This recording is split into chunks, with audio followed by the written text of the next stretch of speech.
नमस्ते, आप सभी का स्वागत है सीईसी गुरुकुल लाइव के इस व्याख्यान माला में।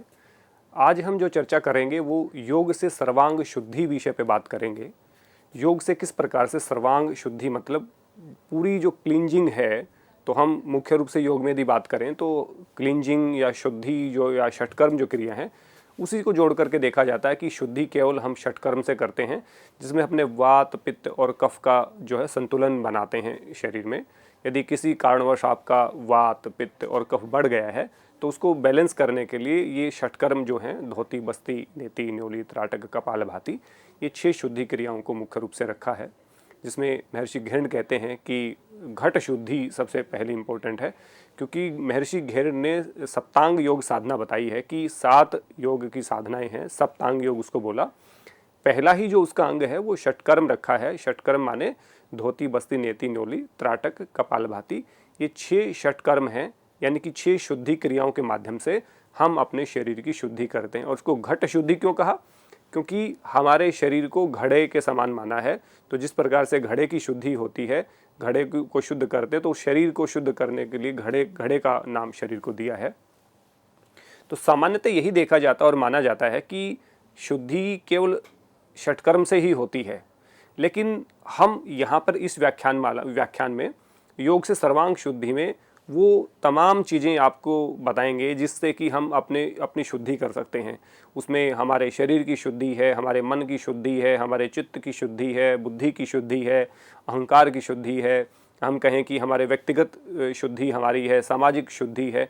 तो अनेक प्रकार की शुद्धियों की यहाँ पे बात करेंगे और षटकर्म से भी जिस प्रकार से शुद्धि मिलती है वो भी बात करेंगे। और मुख्य रूप से हम बात करेंगे कि किस प्रकार की शुद्धि से हमारे जो पंचकोश हैं, जो मुख्य रूप से कहा गया है अन्नमय कोश, प्राणमय कोश, मनोमय कोश, विज्ञानमय कोश और आनंदमय कोश। चूँकि आनंदमय कोश को किसी भी प्रकार की शुद्धि की आवश्यकता नहीं होती, वो ऑलरेडी शुद्ध और पवित्र होती है वो जो कोश, लेकिन उस कोश तक पहुंचने के लिए उस कोश से पहले जितने भी कोश हैं, जिसमें हम अन्नमय कोश, प्राणमय कोश, मनोमय कोश और विज्ञानमय कोश, इन 4 कोशों को शुद्ध करने की ज़रूरत होती है। तो हम मुख्य रूप से इन 4 कोशों को किस प्रकार से हम योग की अलग अलग साधनाओं से शुद्ध कर सकते हैं बिना, जैसे षटकर्म क्या होता है कि उसमें क्रियाएं होती हैं, आपको किसी न किसी तरह से अपने शरीर को, जैसे आपने धोती करनी है तो धोती में आपको एक वस्त्र लेकर के उसको निगलना पड़ेगा, फिर उसको निकालना पड़ेगा।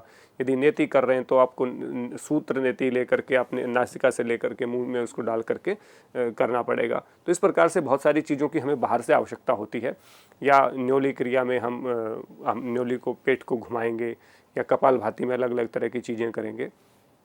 यहाँ पे मुख्य रूप से कहा कि किस प्रकार से योग के वो साधन हैं जिनका हम पालन करके भी शुद्धि कर सकते हैं। तो शुद्धि केवल किसी चीज़ को लेकर के शरीर और अंदर की शुद्धि ही नहीं है, बल्कि सर्वांग शुद्धि यानी कि संपूर्ण शुद्धि किस प्रकार से हो।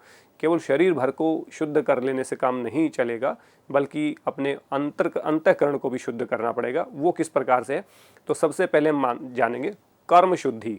जो हमारे कर्म हैं उनको कैसे शुद्ध किया जा सकता है, कर्म शुद्धि के लिए हम किन किन चीज़ों को अपना सकते हैं, वो हम जानने का प्रयास करेंगे। तो आप देख रहे हैं यम। यम अष्टांग योग का पहला अंग है, जिसमें अहिंसा, सत्य, अस्तेय, ब्रह्मचर्य और अपरिग्रह को रखा है। अब सामान्य तो हम ये कहते हैं कि जब अष्टांग योग की साधना व्यक्ति करता है तो यमों का पालन सबसे पहले करना चाहिए। और यदि यम का पालन करते हैं तो हम नियम के लिए प्रणीत होते हैं। नियम के बाद हम आसन के लिए, आसन के बाद प्राणायाम के लिए, और प्राणायाम के बाद प्रत्याहार के लिए, और प्रत्याहार के बाद धारणा, फिर ध्यान और फिर समाधिस्थ होने का प्रयास करते हैं। लेकिन क्या यम हमारी किसी प्रकार की शुद्धि करता है, या हम सर्वांग शुद्धि में यम की इम्पोर्टेंस क्या है, इसको दूसरे पर्सपेक्टिव में हम देख रहे हैं। यम को आज तक हमने जो पढ़ा है वो इसीलिए पढ़ा है कि सामाजिक उन्नति के लिए, समाज के उन्नति के लिए, समाज के उत्थान के लिए हम करते हैं। तो इसको शुद्धि के रूप में हम कैसे अपना सकते हैं कि किस प्रकार से यदि हम यम का पालन करेंगे तो किस प्रकार से हमारे और पूरे समाज के जो कर्म हैं, वो जो हमारी कार्य प्रणाली है, जिस प्रकार के हम कार्य करते हैं, वो उनमें किस प्रकार से शुद्धि आती है। तो अष्टांग केवल षटकर्म से शुद्धि नहीं होती, बल्कि इन चीज़ों से भी शुद्धि होती है। तो अहिंसा, सत्य, अस्तेय, ब्रह्मचर्य और अपरिग्रह, इनसे किस प्रकार की शुद्धि होती है? हमारे जो जितने भी नीति ग्रंथ हैं उनमें हमने पढ़ा सर्वजन हिताय सर्वजन सुखाय, यानी सबके हित और सुख के लिए जो कर्म हम करते हैं। तो आपने बहुत सारी जगह स्लोगन भी देखा होगा, बहुत सारी सरकारें भी इसको अप्लाई करते हैं कि सर्वजन हिताय सर्वजन सुखाय, कि सबके हित की और सबके सुख की कामना करना, ये हमारा नीति वाक्य कहता है। तो किस प्रकार से हम सबके हित की काम कर सकते हैं और किसके सबके लिए सुख की काम कर सकते हैं। तो जिसमें सबका हित होता है और जिसमें सबका सुख होता है उससे हम कर्म शुद्धि कहते हैं।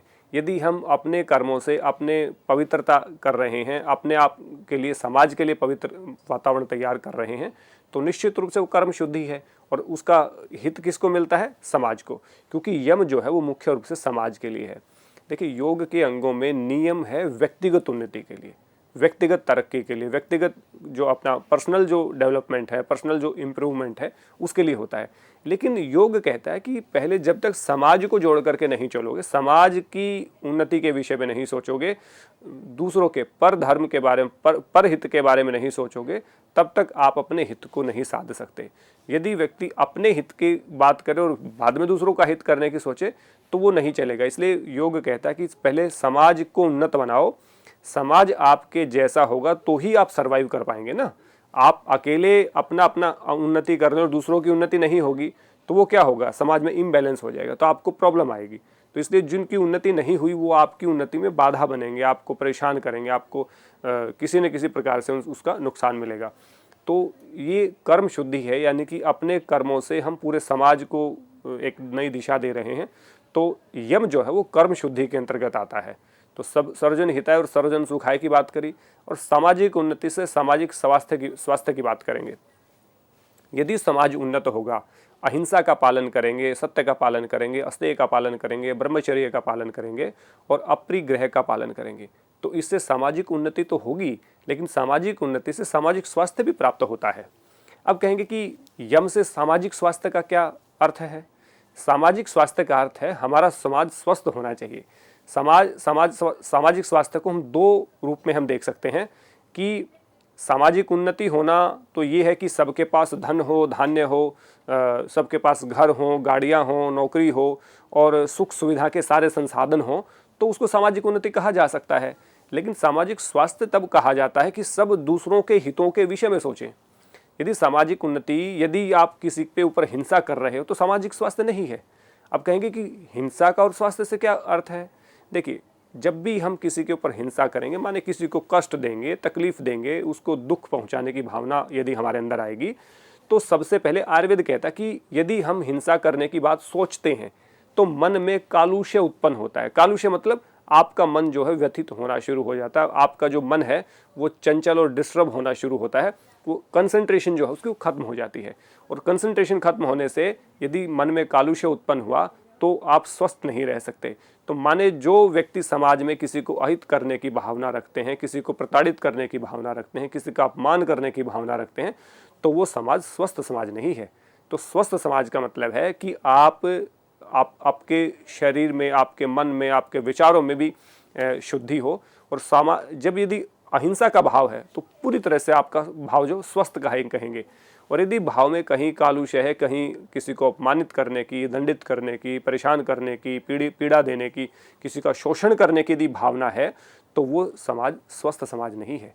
तो सामाजिक उन्नति से ही सामाजिक स्वास्थ्य प्राप्त होता है, और सामाजिक उन्नति तब तक बिल्कुल बेमानी है और बेकार है जब तक कि आपका सामाजिक स्वास्थ्य ठीक नहीं है। माने एक एक व्यक्ति सत्य का पालन करे, एक एक व्यक्ति अहिंसा का पालन करे, एक एक व्यक्ति अस्तेय का पालन करे, माने कोई किसी की वस्तु का ना कोना हड़पे, किसी को कोई चोरी ना करे। यदि आपके समाज में आप एक सोच करके देखिए कि कोई किसी पे हिंसा ना करे तो कैसा समाज होगा, कोई झूठ ना बोले तो कैसा समाज होगा, कोई किसी की वस्तु को ना चुराए तो कैसा समाज होगा। आजकल हमारी चीज़ चोरी ना हो जाए, कोई वस्तु चोरी ना हो जाए, इसके लिए हम कितने प्रयत्न करते हैं, कितना पैसा उस पर खर्च करते हैं, और फिर भी हमें डर और भय बना रहता है कि हमारी चीज़ को कहीं चुरा ना लिया जाए। उसके बाद ब्रह्मचर्य और उसके बाद अपरिग्रह। तो ब्रह्मचर्य से किस प्रकार से उन्नति मिलती है? क्योंकि ब्रह्मचर्य का मतलब है वीर्य की रक्षा, ईश्वर का चिंतन और वीर्य की रक्षा। तो उससे किस प्रकार से आपका बल और वीर्य से जो आपका ओज और तेज की प्राप्ति होती है।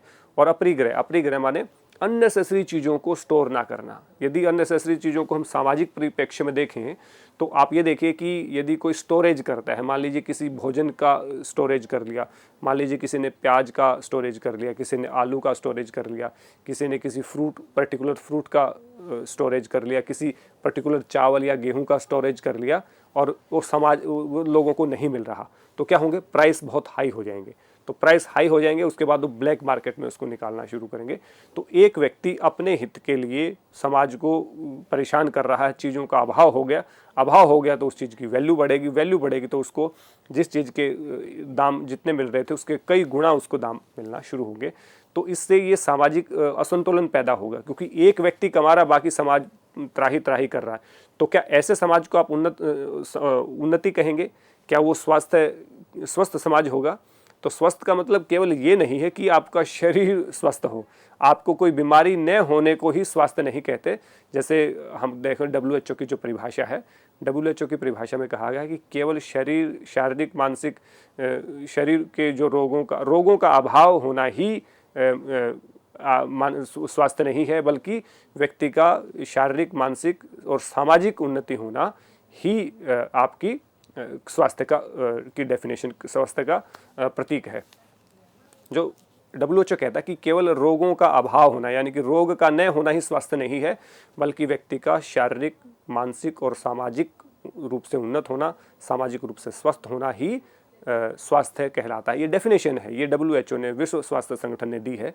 और आप कहें कि हमारा जो आयुर्वेद है उससे एक कदम और आगे जा कर के कहता है कि स्वस्थ होने का अर्थ है कि आपका शारीरिक, मानसिक, सामाजिक और आध्यात्मिक, यानी स्पिरिचुअलिटी भी इसमें जोड़ी है कि अब जब तक आपका आध्यात्मिक रूप से स्वस्थ नहीं है, माने आध्यात्मिक रूप से स्वस्थ का मतलब संपन्नता नहीं है। यहाँ पे स्वस्थ का मतलब केवल रोग का अभाव ना देखें, क्योंकि स्वास्थ्य जो शब्द है उसका अर्थ बहुत व्यापक है। हम उसको बहुत छोटे अर्थ में प्रयोग कर दें कि किसी को कोई बीमारी नहीं है, कोई रोग नहीं है, माने वो स्वस्थ है। नहीं, किसी के मन में विकार हैं, कोई किसी के बारे में जलजिस रखता है, राग रखता है, द्वेष रखता है, क्रोध रखता है, किसी की उन्नति से तरक्की से जलता है, वो व्यक्ति भी स्वस्थ नहीं है। वो सामाजिक स्वास्थ्य नहीं है उसका। सामाजिक, यदि दूसरों की उन्नति उससे बर्दाश्त नहीं हो रही तो व्यक्ति बिल्कुल भी स्वस्थ नहीं है। आध्यात्मिक रूप से वो यदि कोई चीटिंग कर रहा है या परमात्मा के, भगवान के नाम पे किसी प्रकार का वो गोरख धंधा कर रहा है, तो उस चीज़ को भी हम आध्यात्मिक स्वास्थ्य नहीं मानेंगे। तो इसलिए सामाजिक उन्नति से सामाजिक स्वास्थ्य में, जैसे WHO कहता है कि शारीरिक, मानसिक और सामाजिक रूप से स्वस्थ होना, तो आयुर्वेद कहता है कि शरीर, मन, समाज और आध्यात्म, इन चीज़ों से संपन्न होना। तो शरीर से संपन्न होना यानी कि शरीर में आपका संपन्नता है, मन की संपन्नता है, समाज संपन्न है, आध्यात्मिक रूप से आप संपन्न हैं, वो सामाजिक स्वास्थ्य कहलाता है। तो समाज का स्वस्थ होना, केवल उन्नति का मतलब ये नहीं कि अच्छी ऊंची ऊंची बिल्डिंगें बन गई और सबने अच्छे अच्छे पैकेज में काम करना शुरू किया। सामाजिक स्वास्थ्य का मतलब है कि समाज पूरी रूप से संपन्न है, हिंसा का भाव नहीं है, चोरी का भाव नहीं है, झूठ नहीं बोलते, ब्रह्मचर्य का पालन हो रहा है और अपरिग्रह का पालन हो रहा है। इस प्रकार की जब चीज़ें होती हैं तब व्यक्ति को हम, उस समाज को हम कह सकते हैं कि ये समाज स्वस्थ समाज है। और स्वस्थ समाज में ही, कहते हैं ना, स्वस्थ शरीर में ही स्वस्थ आत्मा का निवास होता है। तो इसलिए यदि आपको सामाजिक स्वास्थ्य को समझना है तो जो सामाजिक शुद्धि है यानी कि कर्म शुद्धि है वो यमों के माध्यम से की जा सकती है। और सामाजिक प्रोत्साहन से सामाजिक समरसता, तो सामाजिक प्रोत्साहन जब मिलेगा तो सामाजिक समरसता। प्रोत्साहन का मतलब किसी को हम प्रोत्साहित कर रहे हैं, माने किसी को हम उत्साह वर्धन कर रहे हैं किसी का, तो उस समाज के को उत्साहित करने के लिए, प्रोत्साहित करने से सामाजिक समरसता यानी कि समाज में एक रूपता आएगी। समरसता यानी कि सबके हित के सुख की सोचने का भाव सब में पैदा होगा। इसको हम कहेंगे सामाजिक प्रोत्साहन से सामाजिक समरसता। तो यदि हम यमों का पालन करते हैं तो मैंने पहला जो वाक्य कहा, सर्वजन हिताय सर्वजन सुखाय, यानी सबके हित और सुख के लिए जो कर्म करेंगे तो हमारे सारे कर्म शुद्ध हो जाएंगे, कर्म शुद्धि उसको बोलेंगे। सामाजिक उन्नति से सामाजिक स्वास्थ्य प्राप्त करेंगे तो हमारा पूरा जो समाज है वो शारीरिक रूप से, मानसिक रूप से, सामाजिक रूप से, आध्यात्मिक रूप से संपन्न होगा। तो उस संपन्नता को ही हम समाज की उन्नति से जोड़ करके देखेंगे। और जब समाज को प्रोत्साहित करेंगे, समाज को सत्य के लिए, अहिंसा के लिए, अस्तेय के लिए, ब्रह्मचर्य के लिए, परिग्रह के लिए हम प्रोत्साहित कर रहे हैं, तो वो भी कर्म शुद्धि में आता है और सामाजिक प्रोत्साहन से समाज में समरसता का भाव बनता है और एक समभाव होकर के हम काम करते हैं। तो इसलिए सामाजिक प्रोत्साहन से सामाजिक समरसता भी प्राप्त होती है। तो इस प्रकार यमों का पालन करके हम अपने कर्मों की शुद्धि कर सकते हैं। इसके बाद आता है नियम, जो अष्टांग योग का दूसरा अंग है। तो उस नियम से किस प्रकार की कर्म शुद्धि होती है वो भी जानने का प्रयास करते हैं। उसमें कहा शौच, संतोष, तप, स्वाध्याय और ईश्वर प्रणिधान। तो शौच, संतोष, तप, स्वाध्याय, ईश्वर प्रणिधान क्या है? ये नियम हैं और इन नियमों के पालन से किस प्रकार से आप व्यक्तिगत उन्नति करते हैं, व्यक्तिगत प्रोत्साहन से आरोग्यता किस प्रकार से आ सकती है, आसक्ति के त्याग से मोह की मुक्ति किस प्रकार हो सकती है, ये हमें देखने की आवश्यकता है। अब व्यक्तिगत उन्नति तो सबको चाहिए, समाज की उन्नति के बाद हम व्यक्तिगत उन्नति पे आते हैं। तो व्यक्तिगत उन्नति से कर्म कैसे शुद्ध हो जाएंगे, इसको हम रिलेट करने का प्रयास करेंगे। व्यक्तिगत उन्नति से में सबसे पहले हमने कहा कि हम शौच का पालन करें। शौच माने शुद्धि, और शुद्धि का सीधा सा अर्थ हम बात जो आज कर रहे हैं कि योग से सर्वांग शुद्धि। तो ये व्यक्तिगत शौच है, वो पहला कहा कि पहले शुद्धि कर लो अपनी, यानी कि क्लींजिंग सबसे जरूरी है। तो क्लींजिंग कैसे होगी? मुख्य रूप से दो प्रकार की शुद्धि मानी गई है कि एक आंतरिक शुद्धि है और एक बाह्य शुद्धि है। बाह्य शुद्धि तो हम अच्छे कपड़े पहने, साफ सुथरे कपड़े पहने, शरीर में हम नहाएं, अच्छे से कॉम्ब करें, अच्छे हमारे बिस्तर हो, कपड़े अच्छे हों, जो हम जहाँ बैठ रहे हैं, जहाँ हम काम कर रहे हैं, जो वर्किंग प्लेस है वो साफ़ सुथरा होना चाहिए। जैसे कि अब देखेंगे कि भारत सरकार स्वच्छता पखवाड़ा मनाती है हर साल, तो अभी भी स्वच्छता पखवाड़ा चल रहा है। तो अलग अलग डिपार्टमेंट्स में स्वच्छता जब पखवाड़ा चलता है तो हम क्या करते हैं, हम अपनी पुरानी फाइलों को झाड़ फूंक झाड़ करके उनको अच्छे से अच्छी जगह रखते हैं, डस्टिंग करते हैं। जो बहुत डिसमेंटल हो चुकी हैं चीज़ें, जिनको उनको फिर हम डिस्पोज करने के लिए उसकी एक लिस्ट बनाते हैं कि ये सामान काम का नहीं है तो इसको डिस्पोज कर दिया जाए, इसको रद्दी में फेंक दिया जाए, इसको डिस्पोज कर दिया जाए। तो ऐसे हम जो क्रियाकलाप चलाते हैं वो क्या है, वो हमारा शुद्धि के अंतर्गत आता है। तो उस शुद्धि से हम किस प्रकार से स्वच्छता की तरफ जा रहे हैं, और स्वच्छता से क्या होगा, व्यक्तिगत उन्नति होगी। यदि ऑफिस में आप काम कर रहे हैं और ऑफिस में यदि इस प्रकार का मिल करके आप स्वच्छता पखवाड़ा चला रहे हैं, तो स्वच्छता पखवाड़ा से आपकी कर्म की भी शुद्धि हो रही है। वो आप ऑफिस को साफ़ कर रहे हैं, आप अपने घर को साफ़ कर रहे हैं या अपनी टेबल को साफ़ कर रहे हैं, तो उससे आपकी जो शुद्धि है, कर्म शुद्ध हो रहे हैं, क्योंकि आप शुद्धि का काम कर रहे हैं। उसके बाद हम देखें कि यदि आपने अपने आप को शुद्ध किया तो आप व्यक्तिगत आप शुद्धि कर रहे हैं। यदि हम बात करें कि केवल बाहरी शुद्धि, लेकिन आंतरिक शुद्धि किस प्रकार आप करेंगे? आंतरिक शुद्धि का मतलब है सत्य बोलना। सत्य बोलना शुद्धि है। यदि अंदर राग और द्वेष को खत्म कर दिया, वो भी व्यक्तिगत उन्नति है, शुद्धि, व्यक्तिगत शुद्धि है। और उस व्यक्तिगत शुद्धि से कर्म किस प्रकार से उन्नत होंगे? देखिए, जब आप काम करते हैं वर्किंग प्लेस पे या फिर आप कहीं भी जा कर के आप वॉलंटियर वर्क करते हैं कि हम किसी ऐसी जगह जाएंगे जहाँ पे सफाई नहीं है और वहाँ सफाई करके वहाँ के लोगों को जागरूक करेंगे, तो इससे क्या होता है? इससे आपके कर्म शुद्ध बन रहे हैं। आप किसके लिए काम कर रहे हैं? अपर हित के लिए काम कर रहे हैं।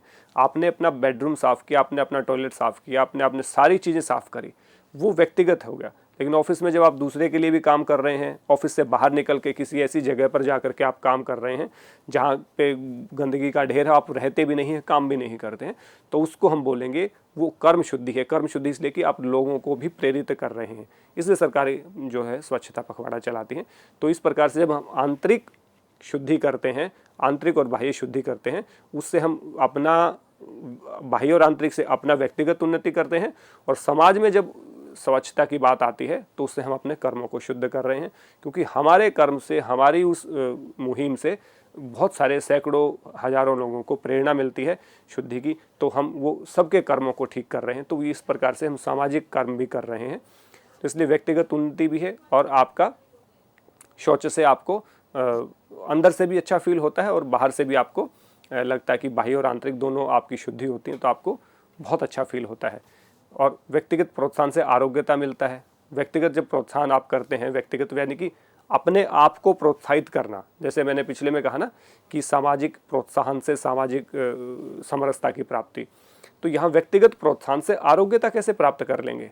जब व्यक्तिगत रूप से हम प्रोत्साहित करते हैं, शुद्धि के लिए प्रोत्साहित करेंगे, संतोष के लिए प्रोत्साहित करेंगे, अपने आप को तप के लिए प्रोत्साहित करेंगे, स्वाध्याय के लिए प्रोत्साहित करेंगे और ईश्वर प्रणिधान के लिए प्रोत्साहित करेंगे, तो हमारे अंदर आरोग्यता आएगी। यदि हम अपने शरीर को स्वस्थ रखेंगे, मन को स्वस्थ रखेंगे, तो फिजिकल जो डिसऑर्डर हैं यानी कि जो नॉर्मल रोग हैं और साइकोसोमेटिक रोग हैं, जो शरीर के रोग हैं, मन के रोग हैं, वो दूर होंगे। और व्यक्तिगत प्रोत्साहन जब आप देते हैं शुद्धि से लेकर के संतोष, आप कहेंगे कि शुद्धि तो समझ में आ गया कि आपके रोग दूर होंगे, और यदि सत्य बोलेंगे, किसी के प्रति कपट नहीं रखेंगे, तो मानसिक शुद्धि भी हो रही, तो आरोग्यता आ रही है। संतोष से किस प्रकार की आरोग्यता आ रही है? देखिए, सेटिस्फैक्शन एक बहुत इंपॉर्टेंट चीज़ है। सेटिस्फैक्शन का मतलब है जो आपको मिल रहा है, मिलता है, उसमें संतुष्ट रहना। यदि संतुष्ट नहीं रहेंगे तो क्या होगा? यदि संतुष्ट नहीं रहेंगे तो आपका जो एक जो पीस ऑफ माइंड है वो डिस्टर्ब हो जाता है। यानी कि आप हमेशा, वो कहते हैं ना कि गिल्ट में रहते हैं कि मैंने इतना काम किया, और शिकायती स्वभाव आपका हो जाता है। और जब शिकायती स्वभाव हो जाता है तो शिकायत ही आपका चीज़ें बनती हैं, तो आपके साथ वैसा ही घटित होने लगता है। यदि शिकायती नेचर रहेगा तो आप नेगेटिव होते चले जाएंगे, और उस नेगेटिव से यदि आपको सेटिस्फेक्शन नहीं है तो मानसिक आरोग्यता आपको नहीं रहेगी, यानी कि मानसिक रुग्णता आपके अंदर आएगी। तो व्यक्तिगत प्रोत्साहन जब हम करते हैं, शौच करते हैं, संतोष करते हैं, तप करते हैं, स्वाध्याय करते हैं और ईश्वर प्रणिधान करते हैं, तो हम निश्चित रूप से अपने आप को आरोग्यता की तरफ प्रेरित कर रहे हैं। तो इसलिए व्यक्तिगत उन्नति, व्यक्तिगत प्रोत्साहन से आरोग्यता, आसक्ति के त्याग से मोह मुक्ति। तो कहेंगे आसक्ति के त्याग से मोह मुक्ति, आसक्ति होती कहाँ है? आसक्ति होती है कि मुझे अपने शरीर से आसक्ति हो, मुझे दूसरे के शरीर से आसक्ति हो। राग तभी बढ़ेगा ना, या तो अपने खुद से राग है या दूसरे के शरीर से आपको राग उत्पन्न हो गया है, तो आप दूसरों के प्रति आसक्ति है, इसलिए राग उत्पन्न हो गया। अब जब आपने देखा शुद्धि करके, शौच करके, कि ये शरीर तो मलों से भरा पड़ा है, इसके प्रति आसक्ति क्यों हो? तो जब ऐसा विचार आता है तो आपकी मोह से मुक्ति हो जाती है। अपने शरीर के मोह से भी आप दूर हो जाते हैं और दूसरे के शरीर के मोह से भी दूर हो जाते हैं। तो इस प्रकार से आसक्ति के त्याग से मोह की मुक्ति होती है। और इसके साथ साथ यदि संतोष आप करेंगे, तो संतोष क्या है? संतोष का मतलब है जो प्राप्त हो रहा है, यानी घनघोर पुरुषार्थ करने के बाद जो आपको प्राप्त हो रहा है, उसमें संतुष्टि करना, उसमें संतोष करना, उसमें सब्र करना, वो आपकी उसको हम संतोष कहते हैं। लेकिन यदि संतोष नहीं करेंगे तो क्या होगा? लालच होगा कि मुझे और चाहिए, और चाहिए। वो जो और चाहिए, मुझे छोटी गाड़ी नहीं, बड़ी चाहिए, उससे बड़ी चाहिए। तो कहने संतोषाद अनुत्तम सुख लाभ है। संतोष सभी सुखों में सबसे बड़ा सुख है, और जब वो सुख मिलता है तो आपको निश्चित रूप से आपको मानसिक शांति प्राप्त होती है। यदि संतोष नहीं होगा तो मानसिक शांति आपको प्राप्त नहीं होगी। यदि जैसे भूख आपको लगी है और एकदम से आपके पास संतोष नहीं है, या जो मिल गया उसमें सेटिस्फेक्शन नहीं हो, और कुछ प्राप्त करने की चाह होती है, तो वो कहते हैं कि वो जीभ की लालसा बढ़ती रहती है। तो आसक्ति कहीं ना कहीं आपकी जीभ की लालसा को भी समाप्त कर दी है। जैसे एक बहुत पुरानी कहावत है कि जो आपने खा लिया, जैसे आपने कुछ खाया है और मीठा खाया या कुछ भी खाया, और उससे तरह का चाहते हैं कि और भी कुछ प्राप्त हो, तो कहते कि जो मिल गया ना उसमें संतुष्टि करो, और प्राप्त करने की लालसा जो है वो आपको लालच की तरफ प्रेरित करती रहती है। तो इसलिए यदि आसक्ति से हम त्याग कर दें तो हमारी मोह मुक्ति होगी। तो इसलिए इसके आगे हम घट शुद्धि की भी बात करेंगे। तो इसलिए हमने पहले आज के व्याख्यान में हम जानने का प्रयास किया कि किस प्रकार से यम और नियम ना केवल सामाजिक और व्यक्तिगत उन्नति में सहायक हैं, बल्कि ये सामाजिक और जो हमारे यम और नियम है वो हमारे कर्मों की भी शुद्धि करते हैं। तो कर्म शुद्धि में यम और नियम की क्या इंपॉर्टेंस है हमने जाना। तो यम में किस प्रकार से अहिंसा, सत्य, अस्तेय, ब्रह्मचर्य और अपरिग्रह कर्मों को शुद्ध करते हैं, और किस प्रकार से शौच, संतोष, तप और स्वाध्याय से हम अपने कर्मों को शुद्ध कर रहे हैं। तो शुद्धि से पहले हम अपने कर्मों को शुद्ध कर रहे हैं, शरीर को शुद्ध कर रहे हैं, मन को शुद्ध कर रहे हैं। उसके बाद संतोष है, तप है, यानी कि द्वंद्व, यानी कि अनुकूल और प्रतिकूल अवस्थाओं में हमें बैलेंस बनाना है, तो उनमें बैलेंस बनाना भी हमारी कर्मों की शुद्धि है। और स्वाध्याय करते हैं तो हम अपने आप को उन्नत बना रहे होते हैं। और स्वाध्याय के बाद कहा ईश्वर प्रणिधान, तो उसमें तो उन्नति की पराकाष्ठा है जब आप ईश्वर को अपने को के प्रति सरेंडर करते हैं, अपना पूर्ण समर्पण करते हैं बिना किसी एक्सपेक्टेशन के। तो ये हमें कर्मों की शुद्धि जानी, कर्म शुद्धि यम और नियम के माध्यम से। तो यम और नियम केवल सामान्य सामाजिक और व्यक्तिगत उन्नति के लिए नहीं है, बल्कि ये हमारे कर्मों को भी शुद्ध करने का प्रयास करते हैं। तो मुझे लग रहा है कि आपको व्याख्यान समझ में आया होगा और आप भी अपने कर्मों की शुद्धि यम और नियम के माध्यम से करने का प्रयास करेंगे। जब आप यम नियम का पालन कर रहे हैं, उसमें अपनी जो सोच है, उसमें अपनी जो समझ है, उसका दायरा थोड़ा सा बढ़ाने की ज़रूरत है कि यम और नियम केवल अष्टांग योग के अंग ही नहीं, केवल उसके लिए नहीं है, बल्कि इनका और भी व्यापक फ़ायदा है, समाज को भी फ़ायदा है, व्यक्तिगत भी फ़ायदा है, और इनसे हम शुद्ध कर रहे हैं। क्योंकि अशुद्ध चीज़ का कोई अस्तित्व नहीं होता। अशुद्धि हमेशा बुरी होती है, चाहे वो भोजन में हो, चाहे वस्त्र में हो, चाहे आपके जीवन में हो, चाहे आपकी आदत में हो, पानी में हो, कहीं भी हो, अशुद्धि अशुद्धि ही होती है। हमें हमेशा शुद्ध चीज़ चाहिए होती है। तो शुद्धि के लिए आप अपने कर्मों की शुद्धि के लिए यम और नियम का पालन करें। आप सबका बहुत बहुत धन्यवाद। नमस्ते।